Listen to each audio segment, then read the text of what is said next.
What is up, 2K crew? Yes, we're actually paying attention this week when we start the show, but I'm going to throw this intro in here real quick, kind of see what you think of it, and that's not the right button, so let's try this one. It's the Turbo and 2K show. All right, 2K crew, yes, it is that time of the week again. It is podcast day in 2Ks. Man, I keep saying it week in and week out, but this is my favorite time of year. Why? Because baseball is getting close to that big game, that big series coming up. Man, college football, there's drama every week. And then NFL, I mean, it's the NFL. It's the NFL for a good reason. And pretty much the only thing that sucks right now is my fantasy football team. And like you and I were talking before we went live, it's not that my team sucks. It's not that I don't like my team. It's just that I end up playing the top scorer every fucking week. And it's not, and all around, it's not a good look for us because we host the damn thing, and I think we have two of the worst records. Yeah. And we can't even beat up on Frank this year. No. Which is probably a good thing for me because I would probably lose yet again because that dude is absolutely my kryptonite. So, but before we jump into that, ladies and gentlemen, for those of you on the podcast side, go ahead and give us a like, give us a follow. And for those of you on the YouTube side, whether you're one of the few watching live, if you are one of the ones that are watching live, go ahead and drop a comment. Let's get and I will feature you on the show. And for those of you watching the replay, go ahead and give us a like, subscribe.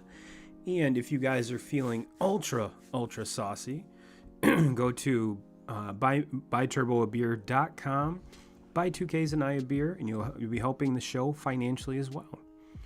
Well, 2Ks, like I kind of, I don't know what it, I'm pretty sure I'm becoming allergic to you. So I can go all day without coughing. You come into the studio, and it's like there's something immediately caught in my throat. So maybe after all these years, I'm finally becoming allergic to you. But let's start off with a little baseball, 2Ks. Man, what a game last night. What a game last night. I mean, I'll be honest, I was a little hesitant with my Red Sox, especially since they pretty much gave game one away. Chris Sale kind of had a stinker, but it was, in hindsight, better than the last game he started. Mm-hmm. So I was a little bit more comfortable with that game, just because just recently here, Evaldi's been lights out, and that's kind of the bugaboo with the Red Sox. Is it's definitely not their offense. Mm-hmm. It's been their pitching, and then in particular, it seems like if the starter's shaky, that just does not set up well. But in hindsight, the last couple times, the relievers have got it done. Mm-hmm. They've got it done. And last night, well, they obviously dropped the first game 5-4, and I have a feeling that there's a lot more people on my Red Sox bandwagon right now, just because we all have a common thread here that we hate the Astros. Mm-hmm. So they dropped that game 5-4. And the way they got it, the start they got off to, I was like, all right, they were actually winning a lot of this game and just came up short. So coming back last night, and especially taking one of the first two games when it's in Houston, I thought was going to be key. And Evaldi showed up huge, and moreover, the bats showed up huge. We had Beck and Brandon's engagement party here last night, so once the game started, I kind of flipped it on and was paying attention intermediately, but it seemed like every time I turned around, there was another grand slam. Another grand slam. But before we jump into that, throughout the season and all of the Red Sox forums that I'm in, all the dudes that I follow on Twitter, they were just raving about how much of and it's something you and I have talked about too, is how good of a signing is that Hunter Renfroe signing. And I remember vividly before the season started, I was kind of irate. I was kind of pissed off that it seemed like the only move they made in the offseason was to sign Kike Hernandez. Mm-hmm. And I'm like, fuck, man. He was a role player with the Dodgers. Obviously, the Dodgers brought in a lot of big names, brought in a lot of high money guys, and he was just kind of the one that was left out. And I'm like, well, sweet. We signed a utility player. How awesome is that? Fast forward to now, he's probably the hottest hitter on the fucking planet. I mean, you look at that, dollar per dollar. My dear Lord, that is can you remember a bigger signing for a team like that, 2Ks? I mean, and you can almost make an argument, though, that the Kiki Hernandez signing has been even bigger than the Renfroe. Oh, yeah, that's what I'm saying. Oh, you're talking. Oh, okay. I thought you were talking about Renfroe, but no, yeah. I mean, and just unexpected. Yeah. I mean, completely unexpected. But who would have thought going into this playoff series, one series away from the World Series, that you have Kiki Hernandez batting third in that lineup? Yeah. And as potent as a lineup as that Boston lineup is, and you have him in the 3 spot right now and doing what he's doing, and then on top of that, in the game yesterday, you start to see the guys that you kind of figured were going to show up and do it, and Devers and JD Martinez also with the 2 grand slams in that game. Fucking huge. So now you're getting those bats back in. The guys that we figured were gonna, sure. if Boston was gonna make it this far and go beyond this series, we expected that those bats were gonna have to do it. Then when you get what you're getting out of Kiki and also Verdugo has been a hot bat. Not necessarily the power numbers, for him, but base hits. He's on base. That's what he needs to do on that roster. But no, I mean these are the two of the best offenses in baseball. Mm-hmm. They've been that way, the entire series. It's tied 1-1 now, and what I'm going back to Boston for 3, yes, which I think is huge. Huge. What I'm looking at though with these two teams is you got to try to eliminate the big inning, because like we watched it yesterday with Boston. 2 innings into that game was over. Yeah. Like unless something just crazy happened. There was no way that Houston. Judging by their bullpen in Houston's offense, I mean, it's not 8 runs seems like it's completely unreachable, but shaky bullpen, a red hot fucking offense. You never know what's going to happen. You never know what's going to happen. Yep. So that's what I'm kind of looking at is whatever team can kind of eliminate those big innings. Not giving up 4, 5, 6 runs in an inning. I think that's going to be the team that goes on and makes it to the World Series and gets out of this, because these two offenses, the pitching's shaky on both ends. It's not like Boston's the only team in this with shaky pitching. Right. Houston has shaky pitching just as much, and then you put into that effect that you have 2 of the best offenses, maybe the 2 best offenses in all of baseball. There's going to be a lot of high scoring games, I think, the rest of the way out. How much do you think it's going to hurt Houston having McCullers not on the CS roster? Oh, I think it's going to hurt them big time. I mean, even you go back a couple years when they won that World Series. You think about Verlander obviously being the big name in that World Series run, but what McCullers did in that playoff series and then in the World Series was huge. I mean, that was, if he doesn't pitch the way that he pitched that, they probably don't win that series. So. I'm pretty sure at one point in that run he probably threw 25 straight sliders. Yeah. How his arm didn't fall off, I don't know, but no, I'm one of those guys. I'm one of those fans that I want you at your best. Sure. I don't hope for an injury just so we can slide by. To be the best, you got to beat the best, right? And in my opinion, it's huge for them because they had to bring up Jake Odorizzi, who hasn't really been a thing since he left Tampa. I mean, he had a couple year run there with Tampa where he was like the number 2 guy. So it's definitely not like he can't get shit done, but he hasn't done shit in a long time. So having to tap that and bring him in, and all of a sudden, here you go, championship series. Yeah. Here you go. Game 2 is yours, and I think the Red Sox definitely took advantage of that, and. I think he last no more than like 1 or 2 innings, right? Yeah, it wasn't long. Astros, here we go. Pitching, Odorizzi. No, he went 4. Did he go 4? He went 4 innings. Yeah. Kind of shut it down. I mean, kind of shut down you take away the 1 grand slam, in the second inning that he gave up. But after that, he was able to kind of shut everything down and kind of bridge that gap to where Houston didn't have to overuse the bullpen. That was 4 huge innings that he, took there, which very easily could have got away from him to where they would have had to, use 8-9 different pitchers in one game. And, so that's huge for them to do that. And even if my feelings on that, or even if he wasn't pitching well, they might have still just wrote it out with him and just kind of chalk it up as a concede loss. that game, take it as a loss. But we're not going to use up our bullpen for game 3, game 4, especially leaving and going on the road. Yeah. You give up 8 in the first 2 innings, and I mean at one time they were down 9-0. You get kind of caught behind like that. Chances are you're not going to come back on that team. No, and then kind of getting back to the shaky Boston bullpen, the final score was 9-5. So it was definitely a little bit closer than I think anyone in Red Sox Nation wanted. But I think you're right. After the first 2 innings, I'll admit it, I changed the channel. I changed the channel. I'm like, all right, my boys are rolling. There's absolutely no way this is going to get off the rails. But I might have turned the channel 2Ks, but I definitely was checking my phone just to make sure. Just to make sure. Yeah. And on the other end for Boston, I mean, yeah, they've scored 9 in the first 2 innings, 3 innings. Obviously, win that game easy. They didn't score anything. Innings, I think 3 through 9, they didn't really score. All their runs were in the very beginning of that game. I don't really think that matters, though. They get through it.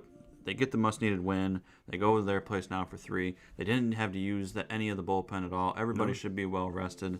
And to me, they're sitting in a better spot right now than Houston is going back home now for 3 games. Oh yeah, and then if I saw the tweet correctly, they're tapping Erod to go game 3, and with the travel day off and everything like that, I'm expecting some very good things from my boys. So hopefully that's one of those things where you have to take advantage of home field advantage, obviously.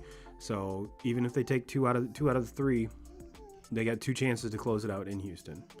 And so I'm very excited and kind of it not kind of surprised, very surprised. I'm still kind of in shock that this team made it past Tampa, even kind of the way that they got through Tampa. And I think a lot of it coming back to Kike Hernandez was because of him. Because he was that constant spark plug in that whole offense. And I want to say that he's on like a record-setting pace for like the most hits and so many at bats in a postseason in Red Sox history. And it's not like the Red Sox have only been around for like 15 years. So to have this quote unquote utility player that Turbo was really, really disappointed in the signing, well, I guess that just goes to show you 2Ks that their 2K crew that being a GM is a little bit harder than what you and I in 2Ks think. So, but 2Ks, there's another there's another series going on. We've got the other side. We've got the National League. Braves came away with a game 1 win, and the game 2 is going on right now, if I'm not mistaken. I do not have a score. Let me see. 2-0 Dodgers. Okay. Going into the top of 3 right now. Okay. And kind of the complete opposite of what we saw last night is Braves get pretty much a walk-off knock from Austin Riley, and to me, 2K, he's been one of those constant stories that you and I have been just on his bandwagon. Oh yeah. Oh, by the way, that's a fantasy alert saying I suck and my team's losing. But no, he's talk about a dude that's coming to his own. Yeah. I mean, when he hit the scene, it was sky's the limit. Sky's the limit. He plays a very good third base, but it's like, will his bat come around? Is there kind of some light at the end of the tunnel here? Are we going to see the potential kind of pay off? And man, oh man, dude, all he does is hit 30 home runs, bat like 289, and has over 100 RBIs. I believe in that game he was 3 for 4 or something. Yeah, I mean he had the walk-off hit there to win the game. Sorry, and 2 for 4. Also in the middle of the game he had a home run to tie the game at 2, I believe. It was somewhere 4th, 5th inning or something like that of that game. Yeah, so I'm, and again, this team doing all of this without Acuna. Yeah, that's the obviously. I've said it before. After the Tigers, the team I root for is the Braves. It's not like I'm just jumping on this Braves bandwagon right now. We might as well because the Dodgers suck. But yeah, I'd kind of compare the Dodgers to the Yankees of teams. Yeah. I'm just never going to root for. No. And so I want this Braves team to win bad. But the thing that just kind of bums you out is they're at this point in the postseason, and this is where you want to see somebody like Ronald Acuna Jr. I don't care if you're a Braves fan or not. You want to see that type of talent on the field in these, in the biggest games of the year. Yeah, I mean, especially if you consider yourself a baseball fan. I mean, this is the postseason is when you want to see the very best players, the very best teams, which is why we constantly harp on the Angels and not getting Mike Trout to the fucking World Series. Mm-hmm. So, but I think in comparing those two players, those two situations, I have a feeling we're going to see this Braves team be a lot more competitive right now and probably for the next 10 years while Acuna and Albies are going to be there. The one key to that team, 2K, is they have to re-sign Freddie Freeman. Sure. They have Absolutely. to. They have, and you kind of have to throw him in there with that NL MVP conversation. Will he win it? I don't think so. But he follows up, the shortened season last year MVP. Kind of started out a little bit. I don't know. He was one of the ones that started out on fire. Both him and Acuna both. And then he kind of slowed down a little bit. And then towards the end of the season, he kind of picked up, and his numbers were very good. Pretty much on par for what Freddie Freeman does. Good. Yeah. And so, I have a feeling this Braves team is going to be a perennial playoff team as compared to the Mike Trout in the Angels situation. So, I have a feeling we'll be able to see Acuna play in the playoffs. Probably. Oh, for sure. And that's brings up another just sad point is that for years and years it's been Mike Trout. Mm-hmm. Well, now we have Shohei Ohtani also. That's true. Two guys that are made for playoff baseball. Like we want to watch those guys play every single year in the playoffs in the big games, because especially us in the Midwest that don't necessarily get to watch a whole lot of Angels games ever, and so we want to watch them in the biggest games. When are we going to get that opportunity?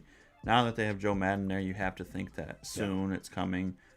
They have started to put some money into. You think of the Anthony Rendon signing, that was huge. But it's going to be pitching. They got it. That's where, to me, that's been their issue for a long time now. The whole time Trout's been there. Consistent pitching. And so they have to put money in. They have to invest money into pitching there. And at the same time, they have to, you got to scout talent. You see that now where it's not necessarily being able to go out and buy your World Series, Unless you're the Dodgers. Well, yeah. And they hit it at the trade deadline, and they just basically take on whatever the hell they want. They basically have turned into the Yankees. Yeah, of course. But they're even been more Yankee-esque than the Yankees have been here recently. So, sure. So that's why it always makes my heart feel happy when teams beat up on the Dodgers. So, and to kind of go back to the Dodgers series win against the Giants. I mean, it seems like every one of those games were so goddamn close, and it just, I'm pretty sure you called this that the Dodgers would beat the Giants, and being one game away from one another and both having, obviously the top two records in all of baseball, you kind of thought this one would go 5, which it did. But it gets back to what you and I have been talking about, or at least what I've been preaching about all year. It's an odd number year. It's an odd number year. The Giants cannot win it because it's an odd number year. Yeah, that was a hell of a series. And to me, I mean, no matter what happens the rest of the year, I think those were the two best teams in all of baseball. Most consistent ones, anyway. And it's unfortunate that they met up at that time. I would have rather liked to see them playing right now, playing for the National League Championship. Because on top of that, you add 2 more games to it. Sure, you never know what's going to happen. Yeah, absolutely. But I just I went with the Dodgers in that. They have a lot of guys that have just been there before. You know, they've went through this. They've been through this now. It seems like they've been playing, for a World Series or in this for what 3-4 years straight now. More like 5 or 6. Yeah, I mean, so just, and it seems like they've been for the most part able to keep all those guys together. Yeah. And so they played, and the Giants is as cool of a story as that was, because honestly, going into the season, I don't think anybody saw this happening. I don't even think Gabe Kapler saw this happening. No. No. And so the season that they were able to put up to be the best team in baseball, in the regular season, in the same division as the Dodgers and in the same division as the Padres, who I think everybody kind of just chalked it up as that was going to be the Dodgers and Padres, and nobody was talking about the Giants. So for what they did, it was awesome. But getting into this playoff baseball, I thought the Dodgers they're obviously more talented. They obviously have better players when you look at it on paper, but their pitching was not that they had better years, as some of these guys for the Giants had, but they're more proven. Yeah, exactly. And even with the big, even taking Kershaw out of that, you still have a more proven pitching staff with what you have left in that with the Dodgers as what you do with these Giants. So. But no, that was an awesome series, and could have went either way. To kind of piggyback your point, if Trevor Bauer wasn't a dumbass, I think we're talking about the Dodgers having the best record, and quite possibly, hands down. I mean, they probably could have won this division by 6 or 7 games. So, speaking of Trevor Bauer, what's rather odd is probably 2 weeks ago, he kind of came out of nowhere and was starting making YouTube videos again. So, yeah, I don't even know what to think about him. It's my. It seems like my relationship with Trevor Bauer has just been a fucking roller coaster for. I loved him when he was in Cleveland. He annoyed me when he went to Cincinnati. Yep. And he went way overboard when he went to LA. Oh, of course. And it's just. Oh, yeah, and when your Twitter handle is the Bauer outage, yeah, which I mean is kind of cool, but on the other hand, it is what it is, I guess. But I'm curious, and I have been watching a couple of his videos just to kind of see what the fuck's he doing, and just to kind of see which of course we're obviously not going to get any insight on the situation because I'm sure. Obviously, he's probably well lawyered up, and he's not going to put anything out there that's, implying anything or, trying to clear his name or anything like that. I'm pretty sure his legal team has said, you know what, let's just stay away from this. If you want to do videos, just do it on this. I mean, the last one I watched, him and his dad took off and went on a trip, and his dad cheated at mini golf. So his dad is kind of a cool dude, though. It is kind of a cool dude. But no, and you said it was 2-0 Dodgers right now. Yep. And that's in that. Yep. So plenty of time left. Scherzer on the bump for the Dodgers and Ian Anderson. Ooh, good matchup. Braves. So yeah, very good matchup. Good matchup. Good matchup. Ooh, excuse me. So, are you seeing the Red Sox series going 7?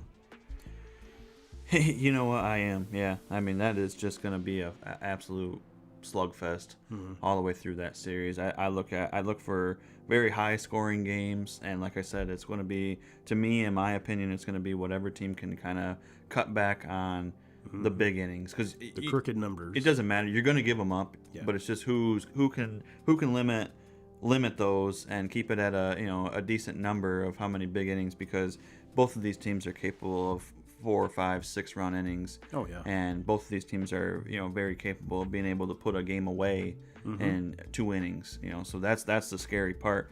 And both teams don't have very good pitching. No. So it's the perfect recipe to throw up a lot of runs, and that's what I expect out of it. But yeah, I think it goes 7, and I think Boston gets them. And maybe it's a little bit of biasness in me because, like I said, I'm not a big Boston fan. Never have been. Never had anything against Boston. No, but you really, I fucking hate Houston. Yeah. So there's no way I'm going to tell you that Houston's going to win this series, because I've been writing Houston off since the game 1 this season. So trying to come up with any reason why they shouldn't be in the playoffs. Well, you know what? There's plenty of room in the bandwagon that I've been driving for years now, and 2Ks will gladly have you. I'm gonna say this goes 6.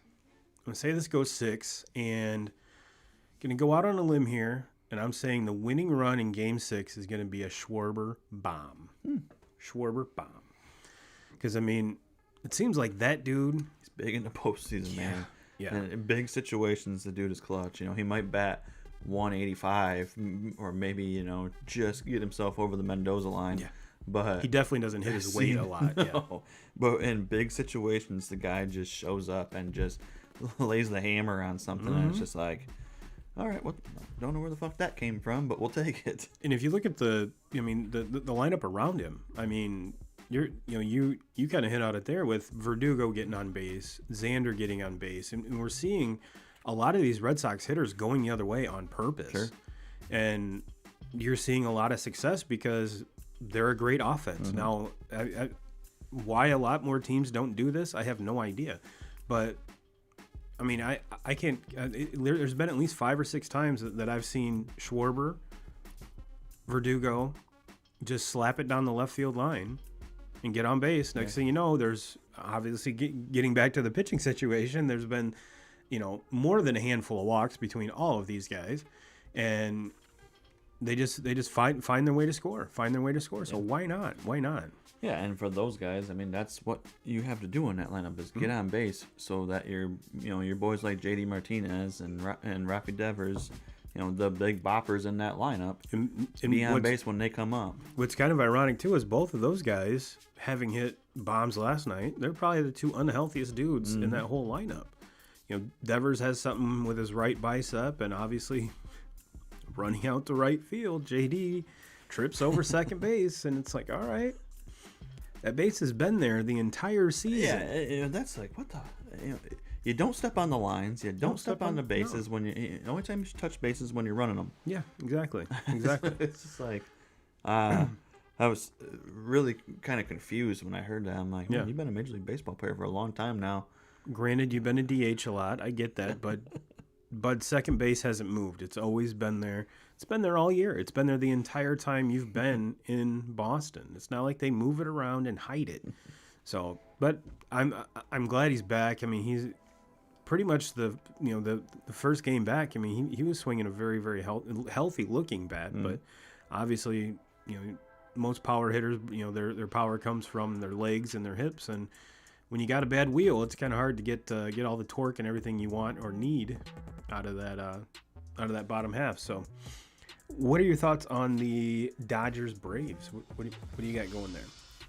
Man, as much as I want to root for the Braves, obviously my heart is saying Braves are going to win this, but my head is saying, how can you go against the Dodgers? How can you go against this lineup? I think the Dodgers win it in 6. I think they win tonight. I would say the series at the most makes it to Game 6. I don't see it going 7. The Braves are very good pitching, but I don't think that they can keep up with the bats of LA. And plus, they're going to run into there's not an off day in this pitching staff either for LA. They just keep on throwing guys out there, whether it's the starting pitching or whether it's the bullpen. They just keep throwing arms out there. And Braves have some very good pitching, but they don't compare at this point in their careers. They don't compare to what LA has and their bats. Obviously, you take Acuna out of there, their bats sure as hell don't even come close to comparing to the Dodgers. So, no, I think the Dodgers win this one. I'll be rooting for the Braves all the way through it, but no, you can't go. It's hard. The Dodgers. And big shout out to our boy Max Scherzer for getting his first career save. Attaboy. It came in that 3-2 win to get over the Giants. And call me crazy, but I'm taking the Braves in 7. The only reason I'm doing that is I think they're going to come back and win tonight. And both games 1 and 2 and 6 and 7 are in Atlanta. I think that's the only reason I'm taking them. Now, if it was reversed, which is kind of weird to think about, we were talking about the Dodgers having the second best record in baseball, and they're on the road to start this series because they didn't win their division. So, I think that's going to come back and bite them. I really do. Or not. it's going to bite the Dodgers for not winning the division. So I've got them going 7. I got to go with 7. So I've got the Red Sox Braves in the World Series, which is not even close to what our picks were. So, but 2Ks. Let's shift gears here. NFL, brother. We've had quite a week, quite a last couple weeks. We're watching the Steelers Seahawks game right now, which should be a lot more fun to watch, but it's not because old Russell Wilson's missing this first game in his career. We saw both Stafford and him last week kind of get banged up on the hand, and come to find out that old Russ's finger was needed some surgery to repair that guy. So it's the Geno Smith show, and I didn't know Geno Smith was still in the league, to be 100% honest with you. I had no idea. And he came into that game last week and damn near won the game. Yeah. Damn near won the game. And it's like, holy shit. Now, I understand that offense is loaded with especially receiving options. But I guess it goes to show you that your team's only as good as your backup quarterback, because now score 0-0 right now. Score 0-0, and I think we're seeing a Pittsburgh team that is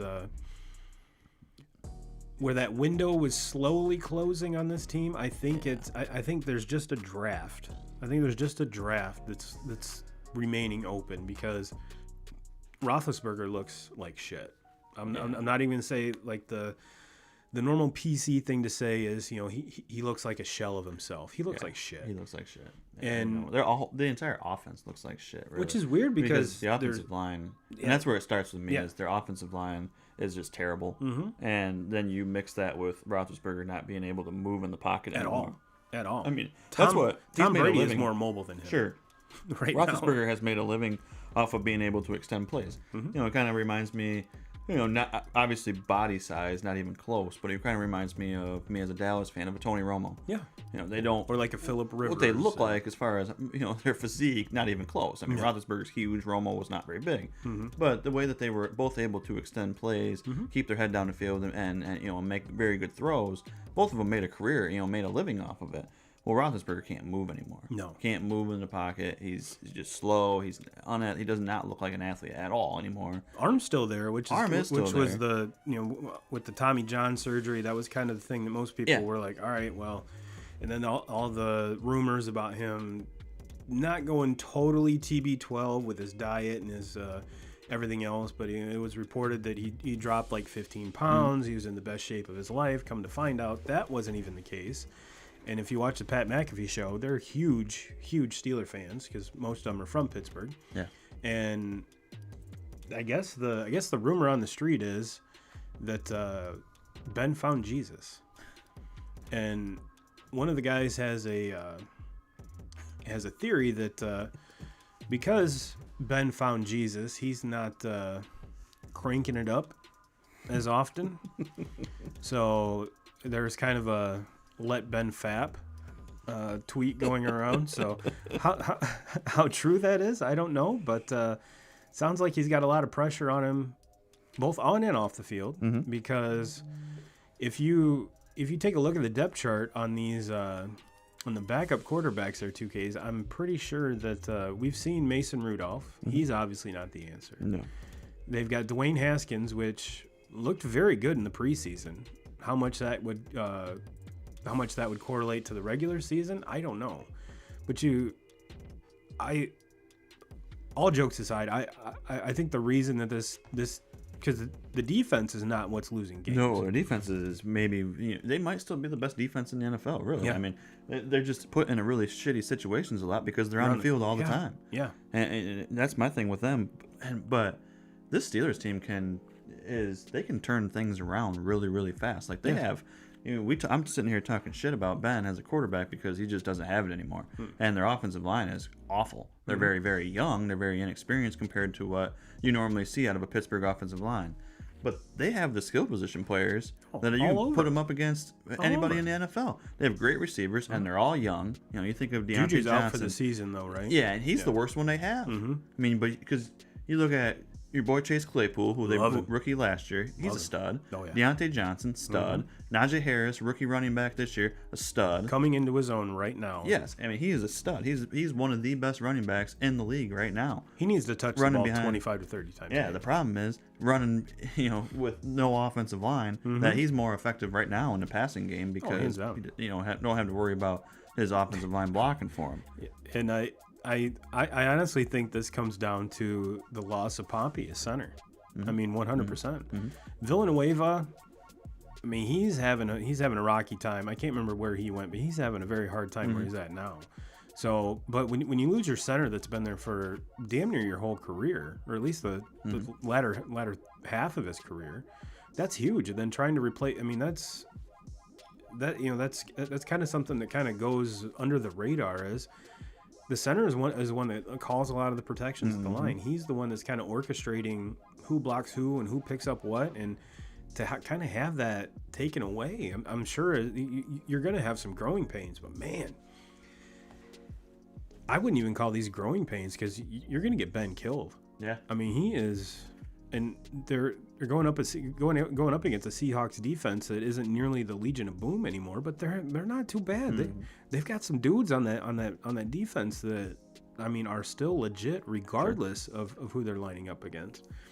But let's take a look at some scores here.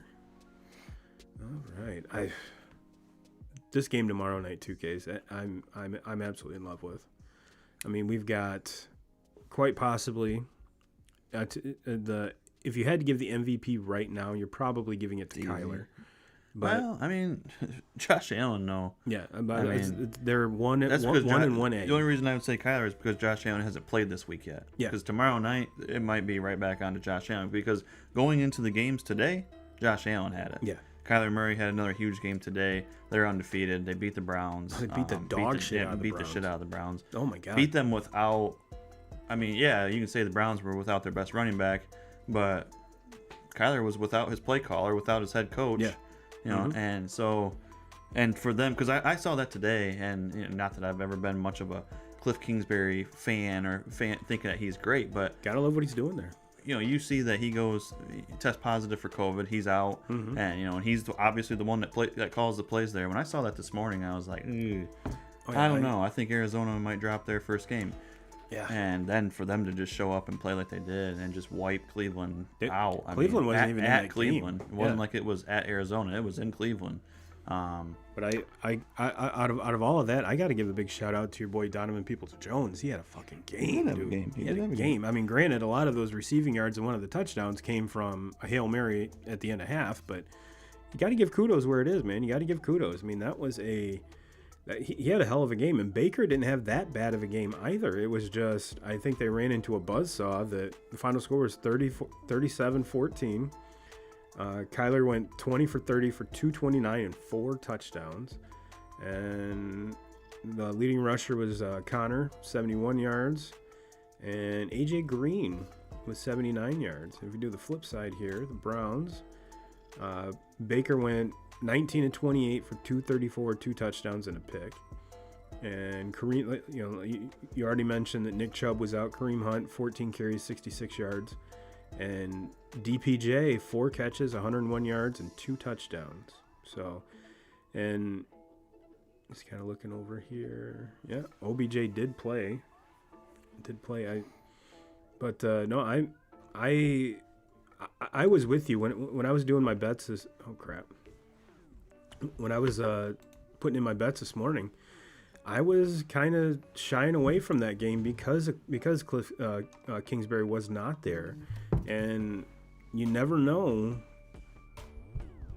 what you're gonna get with a play caller like that. So, but Urban fucking Meyer. He got his first win. I mean, it was basically fucking handed to him. I mean, yeah. Some of those, and look, I'm completely unbiased on this one because I don't have any feelings for the Dolphins, and I don't have any feelings for the Jaguars. You hate Urban Meyer. I do hate Urban Meyer. I do hate him. Yeah, that is true. And I will not go away on that one. Not gonna mix words here. Man, some of the calls on, I'm talking about officiating. I'm talking about spots. I'm talking about everything. especially the last like 5 minutes of that game, I don't think one thing went Brian Flores' way or the Dolphins' way. Like every single thing that happened on that field went for the Jacksonville Jaguars. Like that game was just handed to them. Like, well, that's a home game for Jacksonville, right? Yeah. I think I heard a stat that they played in London more than any other team, so it was obviously well, isn't that a home what game. the thing is? Like you have to have like a certain shitty of a record to be able to be a team that goes over there and plays. You never see like TB12 doesn't play over no, no, and you don't see the Chiefs and Mahomie going over there and playing. No. It's always like just a complete. You wake up at 9 o'clock in the morning and it's like I'm watching a high school football game. Yeah, and like it is like the Jets. Yeah. Last week, what is the Jets and the Falcons? Yeah. I mean, and you didn't think I was like, it is not possible to get shittier NFL football than this. And Until then they this come week. back this Until week with the Jaguars and the Dolphins, and you're like, there we go. To get back to your point about the officiating, it's almost like they're calling a different game in London to produce a different product. It's almost kind of like that. I mean, I'll admit I didn't watch a lot of the game this week because it's the Dolphins and Jags, but I did watch a little bit more last week, and I kind of was like they were almost trying to make the game safer. They were trying to. It's like they were over officiating everything. Just to, I don't know if they're trying to prove a point and trying to make the NFL look different over there. I don't know. But Tua was back. And it was not Tua's fault that they lost this game. He went 33 out of 47, 329 yards, 2 touchdowns, and a pick. And they just didn't have a rushing game, obviously. Their leading rusher was Malcolm Brown, 5 carries, 24 yards. And if we flip the script here, Trevor goes 25 of 41, 319 and a touchdown. James Robinson had 17 carries, 73 yards and a touchdown. Marvin Jones Jr., ex-Detroit Lion, 7 catches, 100 yards, and 1 touchdown. So not a bad game. But it was a very, from the parts I saw of it, was a very weird game. Very weird game. A big shout out to Urban Meyer. Hopefully he... Oh, fuck him. He ain't getting no shout out from the 2Ks. I can tell you that. Turbo might give him a shout out, but 2Ks ain't giving him shit. Well, let's just hope he actually took the flight back with the team, unlike the last away game. So hopefully he did make that trip. Vikings over the Panthers. I mean, this is a totally different team without McCaffrey. It's like Sam Darnold doesn't know what the hell he's doing anymore. I get it. You lost a very probably the most important piece to any offense in all of football is Christian McCaffrey. So to lose him, I'll be the first to admit, I was kind of excited to watch this Panthers team. I mean, before McCaffrey went down, this offense was clicking. I mean, this was a good team. This was a good team. I still don't know who the hell the Vikings are. Have no idea. I know Dalvin Cook had a big day today. Yeah. So did Cousins. Yeah. I start that dumb shit on my fantasy team, and he's awful. I don't don't play him. I keep him on my bench, and he freaking goes off. He's done it to me like 3 times this year now. So, I mean, well, maybe I own the keys to the Minnesota season. I feel like right now, maybe because I can start playing Cousins the rest of the year, and he's gonna suck. So, and if he's bad, then obviously the Vikings aren't gonna do anything either. So, what you need to do is have Dana pay you money to sit Cousins every week from here on out. Yeah, because if I sit him, the Vikings will win, and he will throw for 300 plus and probably 3 touchdowns. Okay, Dana, make sure you get a hold of Kyle. I'm pretty sure he'll send you his PayPal info. We can make this happen. Vikings fans. Probably the biggest letdown of the day. Ravens over Chargers.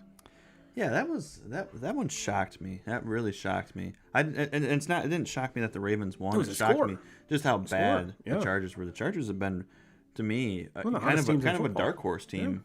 Yeah. You know, not necessarily a lot of people expecting them to be, a playoff team or to really do anything in the playoffs, but they were kind of a dark horse team to me going into today.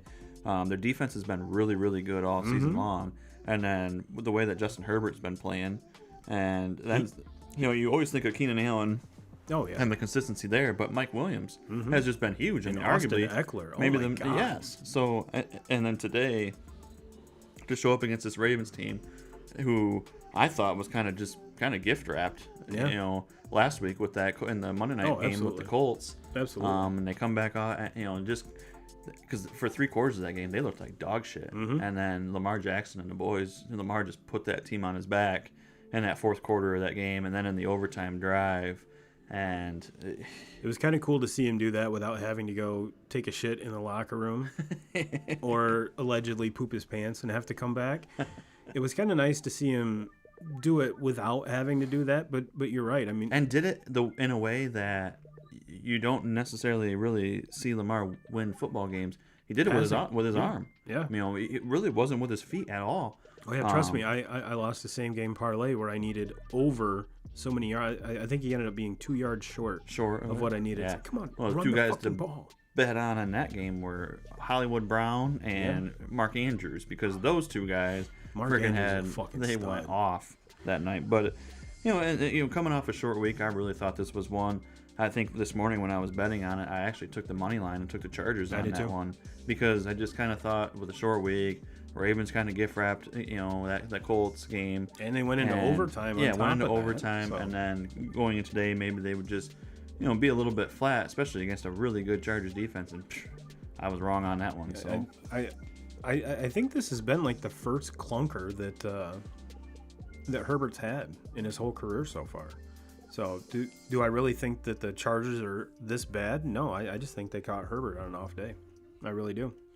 And then we see Stafford having another Stafford-like day. I gotta pull his stats up here. Yeah. Well, while you're doing that, we can talk about the Giants, who suck. They suck. But geez, Pete, how many injuries can you? All of them. They're already a really, really bad football team, very depleted football team. Offensive line is beat up. They got a couple guys on that offensive line that are out already. One of them being out for the year. And Daniel Jones sucks. Let's just lay it out there. He sucks. I mean, I don't even know what to think of him, because then all of a sudden he'll catch you with like a 300-yard passing game and 3 touchdowns and rush for 100 yards, and it's just like, where the hell did that come from? But I agree. He's awful. He is awful. And then you take Saquon out of that because of injury. That's the huge part. And they're beat up at wide receiver. I don't think Galladay didn't even start the game today. He was Shepard out was questionable. before. Shepard was questionable. The rookie, I think Tony is the last name, had a huge game last week against Dallas. I think he caught like 13, 14 passes, over 100 yards, a touchdown. Today in the first drive of the game, it looked like probably broke his ankle. So he was out, and it was just like, they got so many injuries. On top of that, they're just a freaking terrible football team. Yeah, and you put that up against the defense that the Rams have with all those big names. It was just an easy day at the office for Stafford, playing on the right side of the 50 basically the entire day. 22 out of 28 for 251 and 4 touchdowns and a pick. Henderson had 21 carries, 78 yards and a touchdown. And as always, Cooper Kupp, 9 catches, 130 yards and 2 touchdowns. So if you're betting on the Rams, Cooper Kupp and anytime touchdown is always a plus. Always a plus. All right, let's see what other games we got going. Shit. Let's talk about Dallas. Let's talk about them. Okay, let's talk about Dallas. That was a hell of a game. That was a hell of a game. That was a hell of a game. This is one I did, before we jump into it. I thought this was going to be 14-point game. Sure. I thought I honestly thought the Cowboys would just go in and dog walk the Pats, but then again, here we go. Kind of dismissing Bill Belichick and what he does. Yeah. And the last 5 minutes of that game, Jesus Christ. You talk about some ups, some downs, some ups, some downs, and all of a sudden it's overtime. Yeah. It's overtime. And Dallas comes up with a big stop, gets the ball back, and they just drive right down. Yeah. I mean, this was, to me, and I know it doesn't look like it, and like you said, it probably should have been a 2-score game at least. Mm-hmm. But to me, this is like probably Dallas's biggest win, because in the past, in the last few years, this is a game that Dallas loses. They lose this game. They don't win this game. They don't find a way to win it. They lose it. You look at all the missed field goals, over 100 yards of penalty yards. I mean, everything was against them. They just had it. They were, for a lot of this game, they were just really bad. Mm-hmm. But they still found a way to win it. Yes, they turned the ball over. But they just found a way to win it. They found a way to win. Dak Prescott throws for damn near 500 yards. Defense makes it, Did he really throw for that? 445 yards. He sure did. 3 touchdowns. 3 and a pick. touchdowns. Yeah. Which helps when you go to overtime, and they had the big pass to CD to win that game. But Which I'm really, really happy they did, because I had the Cowboys minus 3.5.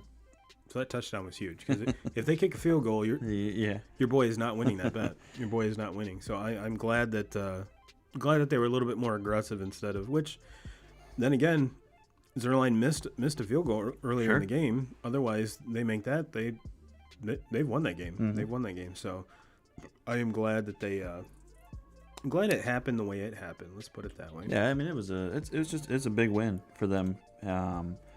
Obviously, the Patriots are not the normal Patriots team that we're used to seeing, but to go on the road and to win in that environment, and a game where, like I said, you have over 100 penalty yards, you have missed field goals, you have turnovers, just a lot of things that gave you a reason to lose that game, and they were still able to come out of that with a win. I think that was a huge win. And then our boy Trayvon Diggs gets another interception, and then he gets burnt. He gets burnt right after it, which the way that his play style and the way that he ran plays. That how long? Yeah, the dude is tired. Give him a break, man. He probably shouldn't even been on the field. Yet. His play style. You don't get 7 interceptions in 6 games being nonchalant. No. You're taking chances and you're trying to make big plays, and that's what as Dallas fans, we haven't been able to force turnovers for 5 years, 6 years straight. No. So we want somebody that plays like that. But when you play that style, you're going to get beat sometimes. It doesn't matter how good you are. You're going to get beat sometimes. And he got beat on it. He got beat in a huge situation. Even Deion got beat every once in a while. And to me, I'm happy that they were, even though it was a huge play and he got beat in a big-time situation. And look, it's all good to play that style. But when you get into that situation in the game, we're not necessarily looking for the big play anymore. We have the lead. We just need to keep everything in front of us. We need a play, not the big play. Yes, yes, but still found a way to win that game, and that's all that matters. Yeah, and they were, to be honest with you, they were trailing 14-10 going into half. So I knew you'd be walking into the studio with a big cowboy boner. So absolutely, it's okay. But yeah, do we need to talk about the Bengals Lions? No, not worth it. Not worth our time. Lions suck. Chiefs, Washington. This one, man, this was 13-10 going into half. Washington up. And then Pat Mahomes said, hold on, hold my beer, and just destroys Washington in the second half. Just absolutely. They scored 21 unanswered points. Washington does not score in the second half, and the Chiefs win 31-13. This is a Kansas City team, 2Ks. It's 3-3 in a very hard division. Do they still win this division? Man, I think they do.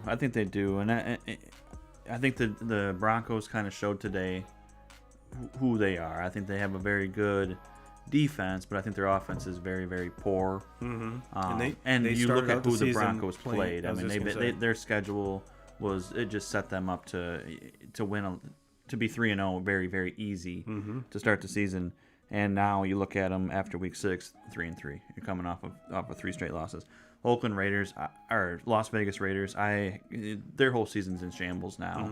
We're not even going to go into all the shit with Gruden. Don't even want to take any time to talk about him. Never been a huge Gruden fan in the first place. Nope. So I don't even want to spend any time talking about him. But to me, there's just a lot of there's so much drama going on there. And so to me, it comes down to Kansas City and the Chargers being the 2 best teams in that. And look, I think the Chargers are. I'm not saying just because of what happened today, I'm writing the Chargers off. They're still going to be a very good football team. But it's Patrick Mahomes, Tyreek Hill, Travis Kelce. These boys are going to get it going. It's the defense. It's the defense that needs to step up. But even looking at that game last Sunday night, though, this Kansas City offense. I don't know. I think some teams are starting to kind of figure them out a little bit. You limit the big plays to the guys like Tyreek Hill, and don't allow him to just go for 9-10 catches for 200 yards and a couple touchdowns, and you can limit him and double him and everything. Do the Chiefs have enough guys around to make the plays? And I don't know if they do. Well, do they have a running game? Sure. Do they have a running game? I think we'll kind of Darrell Williams had 21 carries, 62 yards, and 2 touchdowns today. And this is without Clyde Edwards-Helaire. Mm-hmm. Mahomes was the second leading rusher with three carries for 31 yards. So I think that's something that they're getting away from, but they need to reincorporate because, like any great offense will tell you, the run opens up the pass. Sure, absolutely. So, I mean, you go back to the Super Bowl game a couple years ago when they beat San Francisco. mm-hmm. You think of Damian Williams as he was probably the MVP of that game. Yeah. I mean, he was and kind of not really talked about, and then he has that game, and to me, he was the best player on the field that night in that game. And then they go on and they drafted running back and Clyde Edwards-Helaire, and Williams just kind of finds his way to, well, he's a Bear now. Mm-hmm. And but yeah, I think that the Chiefs a lot of times kind of forget about that guy that they have in the backfield. And in all honesty, I've never been a huge Clyde Edwards fan. I don't know. I think I'm not saying he's not good. I just don't. When you watch him today and you see, and he's not on the field, and the other guy, his name's Williams. He might be the better actual back. He doesn't have the big playability. No, doesn't catch the ball out of the backfield like Helaire does. No, but gives them that balance, and he's a better north and south runner, and absolutely, and kind of what they need. How many more big play guys do you need in an offense? I think to me you just need that consistent guy that's going to pick you up positive yards. Yeah, I can't agree more. I can't agree more. So definitely something both the Chargers and the Chiefs we're going to have to keep a close eye on to kind of see how that division works out, but. Definitely some exciting game. Like I said, I'm super stoked for the one tomorrow night. Super stoked because you have two very different styles. You've got a team that runs the ball, probably has one, arguably the best running back in the league, and you got a Bills team that doesn't run the ball at all. Yeah. So, which defense is going to show up? Tennessee at times has had some really good games on defense. Buffalo's had some really good games, but they've also had some clunkers, just like the Titans have. So is Tannehill in that receiving core? I mean, Julio's healthy. A.J. Brown's healthy, so they have their full repertoire of weapons. Are they going to be able to keep up with Josh Allen and the Bills? Well, I think what Tennessee has that a lot of teams in the NFL don't have is they have a guy like Derrick Henry in the backfield that can chew a lot of clock and pick up first downs and do. To me, the Titans don't want to get into this shootout game. They want to control the time of possession, keep the ball in their hands, pick up first downs, keep the ball in Derrick Henry's hands. He's the best player on your team. He's maybe one of the best players in the entire league. Keep the ball in his hands, because if you can keep the ball on your side and keep it out of Josh Allen's hands, because your defense is not going to stop Josh Allen. No. You're not going to stop him. The best defense is to keep him on the sideline. Yes. As cliche as it sounds, it's 100% true. And to me, Tennessee maybe has. They probably are. They have. I'm not even gonna say maybe. They have the best rushing attack in all football. They have the best running back in the football right now. Hands down. On that team. Do what you do best. Don't try to church it up. Don't try to get fancy with it. Give him the damn football and try to just try to keep it out of his hands. Because if you do what the Chiefs did and try to get into a shootout with them, and the Chiefs kind of played into that too, because you fall behind, and they're trying to throw the ball and catch back up, but. You can't stop Josh Allen right now. No. You can't stop that offense. No, and I'm 100% on board with giving the ball to Henry as many times as possible. So I might be able to win fantasy football this week. So. This just caught my eye, and I know we already passed this, but we were talking about the Chiefs earlier, and is there a little bit of panic with them? And obviously everybody's been talking about it this last week. The panic with the Chiefs. And yeah, they have 3 losses, and I still think that they're in the driver's seat to win that division. But I'm just looking at their schedule of what they've played. Like, they played against Cleveland, they played against the Ravens, they've played against the Chargers, they've played against the Eagles were shit. Then they played against the Bills. And they've played against really good teams. You look at it's not like they're losing to the Lions, other teams. Yes, and the Jags. It's not like they've played against poor football team. They've pretty much every week, other than maybe 1 or 2 weeks. They've had to bring it because they're playing against, in my opinion, all playoff caliber teams. I think the Browns are is a playoff team. I think the Chargers are, have a very legitimate shot, even if they don't win that division with the Chiefs being a wild card. Sure. I think the Ravens are well on their way to winning that. Bills, obviously, they're probably the best team in football right now. So that's a tough schedule. Oh yeah. To be where they're at now. Looking at the rest after this, they got weeks against like the Titans, who I think tomorrow night next week they should win that game. The Giants, that should be an easy win. Yeah. Raiders, Broncos, Raiders again. So things are gonna get a little bit easier for them. Yeah, I 100% agree. 100% agree. Well, 2Ks, let's wrap the show up with a little college football talk. What do you say? Yeah. What do you say? Man. Fucking Iowa. That's kind of the story of the week. And unfortunately, with Iowa losing, Bama slides up into that number 4 spot. Slide up into that number 4 spot. But that obviously puts you. Georgia remains Georgia. They're still the number 1 team in the nation. Cincinnati slides up into that number 2 spot. Oklahoma takes the number 3 spot. Ohio State 5, Michigan 6, Penn State 7, Oklahoma State 8, Michigan State 9, and Oregon to wrap up the top 10. Iowa falls to number 11 after losing to Purdue. And not only losing to Purdue, but getting their doors blew off by Purdue. Wow. I was so... Who saw that coming? No. Who saw that coming? We sat here last week, and I'm pretty sure it was last week, and we talked about Iowa might be the second best team in the nation. And for all you Purdue fans, I know it's boiler up or whatever the hell you guys say, you've played a hell of a game. I got an alert on my phone saying that I was on an upset alert, so I came in the house, turned it on, went to the bathroom, and before I saw the score, I was like, oh, it's fourth quarter. Obviously that's when you get the upset alerts. I'm like, holy shit, it's like 24-7. Like, what is going on here? What is going on? So I think the one glaring thing in this top 10 2Ks is the Big Ten representing all the way around. Yeah. All the way around. Ohio State, Michigan, Penn State, and Michigan State. And you and I have talked about that Michigan State team might be the most... if the quarterback from Penn State is back in action, I think they're in the running for the most complete team in the Big Ten. But it wouldn't shock me if that Michigan State team keeps going up and up and up and up, and obviously Michigan gets to take advantage of that Iowa loss and having the bye week this week. They obviously move up. And there's some things though with that whole thing that just shocked the hell out of me. And look, I'm a Michigan fan, so I guess I'll take it. But right, how does Michigan not play yesterday and Penn State doesn't play, and somehow Michigan jumps Penn State? Like, how did that come about? I guess I don't understand that one. Penn State has a loss. Penn State had a loss. Sure. Penn State has a loss, but last week they were ahead of Michigan. Yes, Najee Harris anytime touchdown. Here we go. Yeah, here we go. Last week, Michigan's number 8 team in the nation. They went from number 8 to number 6? They went from number 8 to number 6, yeah. Wow. Penn State was number 7. Ohio State was number 6.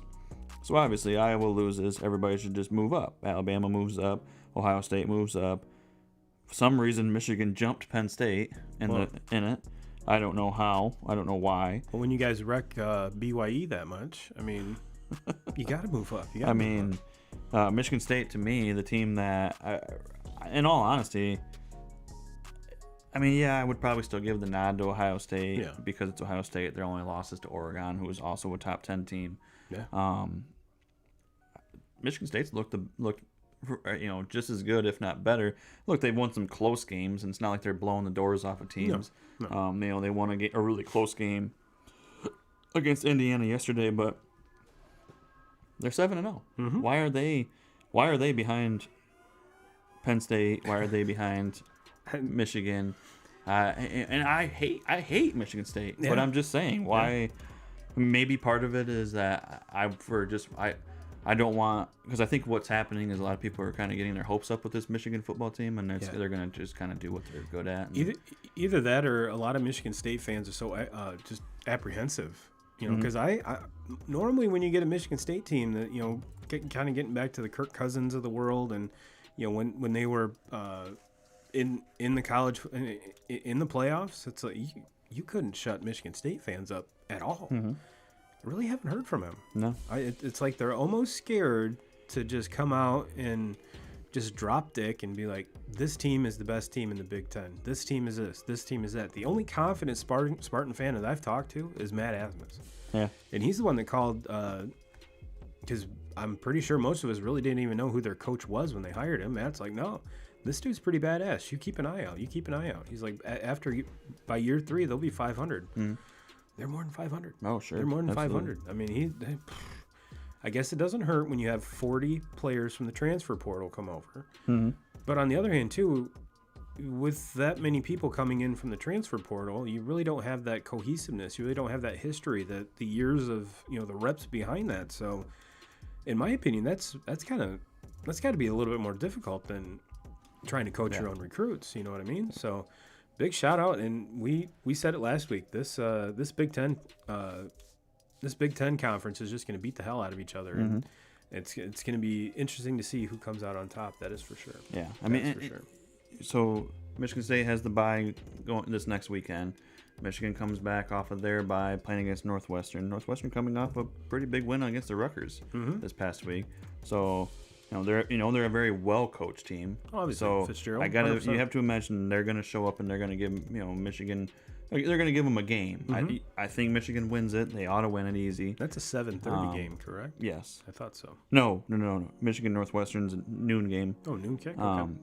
So Michigan should win that one. They're back at home, the Big House. They should win that one easy. And then we're gonna figure out who's for real. We're gonna figure out maybe both teams are for real. Maybe only one of them's for real. But we're gonna figure it out the next week when it's Michigan State, the 30th of October. That's quite possibly the best defense that Michigan's faced. Sure. And it will be the best defense that Michigan State will face. Likewise, I mean, it's gonna be the same way. I don't know. I want to jump on this Michigan team and I want to be excited about them. And look, they're 6-0. I should be excited about them, but it's kind of hard. They've done it to me way too many times in recent years to where, especially against this Michigan State team, who, look, let's face it, they are the little brother. Yeah, and you're watching it firsthand. Spoilers. You're watching it firsthand in the rankings right now. When 100%. You're looking at Michigan being ahead of them, when if you look at what both of these teams have done throughout the year, Michigan State's done better than Michigan up to this point. Yeah. But Michigan still is ahead of them in the rankings. Why? Because it's Michigan. Yeah. And it's as simple as that. I'm not even trying to say it and start an argument with anybody, especially any of the you fucking Sparty fans. But you are the little brother. That's what it is. That's what it comes down to. And so, we're gonna figure it out. We'll see. You know that you're gonna get Michigan State's best in that game. 100%. Because you always do have the little brother. Oh yeah. So no, it's I'm already stoked for that game, and I don't have a dog in the fight. I just think it's going to be a really good game, and I think it's going to come down to. We'll give you a little preview here, 2K crew. I think it's going to come down to which quarterback plays best. Yeah, to me, I think it comes down to what Michigan team shows up. Michigan's more talented. They're the better football team on paper. What Michigan team's going to show up, and I'm talking about the way that the game's going to be coached. Because if Michigan tries to come out and run this conservative bullshit offense where they just try to not make big mistakes and trust their defense and put everything on the defense and try to make this a low-scoring football game where they run the ball, every single drive and into third and long situations and just try to play the conservative game and win 17-10 or 14-13 or some stupid shit like that, Michigan will lose that football game. If Michigan comes out and they play the way that they played in the Wisconsin game where they're throwing the ball down the field, they're trying to make big plays, if they play that style of football, I don't think Michigan State can play on the field with them. No, and it comes down to coaching. Michigan State's going to come out with everything they got. They're going to throw the entire fucking playbook at Michigan because they always do. Even when you go back to it was another cocksucker that coach for Michigan State, D'Antoni. He threw every trick play that you could think of, against Michigan in those Michigan games. Against Notre Dame too, fake field goals, fake punts. So you know what you're going to get out of Michigan State. They're going to throw everything at you. If Michigan comes out and runs their offense and tries to, throw the ball downfield and make big plays and try to score touchdowns without just running the fucking football into the teeth of a defense like they kind of get caught into the. It's probably people that don't watch a lot of Michigan football. They're like, "What the fuck is 2K's talking about?"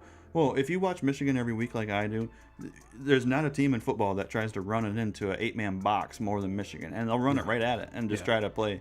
And it doesn't work. You're not going to do that against a Michigan State defense. If you spread them out and you use your athletes against their athletes, your athletes are better. Mm-hmm. On paper, they should be. Yeah. On paper, they should be. So, and like I said, this is going to be, and the quarterback play kind of leads into what you're talking about, because in order for Michigan to be successful, they're going to need to punch Michigan State right in the fucking mouth, right out the gate. And whether that's taking the ball down a methodical drive, where it's like eight runs, 2 passes, and they just grind it out and just set a statement right then and there. I think that's going to be huge. But if on the flip side, if Michigan State does that and they hit Michigan in the mouth first, I think that Michigan State it'll be easier for them to carry that momentum. So I think it's going to be pivotal that Michigan makes the first statement. And like I said, McNamara is going to have to play the best game that he's played so far this year. And it's going to have to increase as the schedule goes along, because you got a quarterback over there in Columbus that's pretty fucking good. Mm-hmm. You got a team in Columbus that's pretty good. So this is going to be a huge game for, again, the play calling over in Ann Arbor, as well as for McNamara, because I think the defenses are going to cancel each other out. I think both of them are equally as good. Both teams can run the ball really well. I think the X factor is going to be just the quarterbacks, and whichever quarterback performs better, which is kind of leading into your point, whichever play caller opens it up a little bit more. I think that's where you're going to see which team comes out on top. But I'm very interested to see what this line opens up at, because I definitely see this being a one-score game. If it's going to be like a 24-21, I got a feeling it's going to be right in there, right in that sweet spot right there. And so all you bettors, if it does open up a little higher than that, make your pick accordingly. If it's a little lower than that, make your pick accordingly. But I'm not a handicapper. I don't not even on the side, so I have no idea. I just get this feel, and it's Michigan State. There's always something going to happen, always something that's going to keep it close. And how many times have we seen a monsoon in this game? Just totally, in the weather dictates the play calling, the weather dictates the score, the weather dictates everything. So, and again, whether it's in Lansing or in Ann Arbor, it's still in Michigan. So we're definitely used to that kind of weather. Well, 2Ks, is there anything else you want to talk about on the wrap-up here, brother? No, that's everything. All right. Well, 2K crew, thanks again for stopping in. We will see you next week. Everyone had a fantastic week. Looks like we're going to get a little more sun this week as opposed to last week. So maybe I can actually cut my grass twice this week, so it's not a fucking jungle. So if you want to know where the studio is, just go outside of Marcellus and look for the big-ass tall grass, and that's my house. Well, 2K crew, we'll get you out of here on this. You guys have a great week, and as always, Jim Rome, we're coming for you.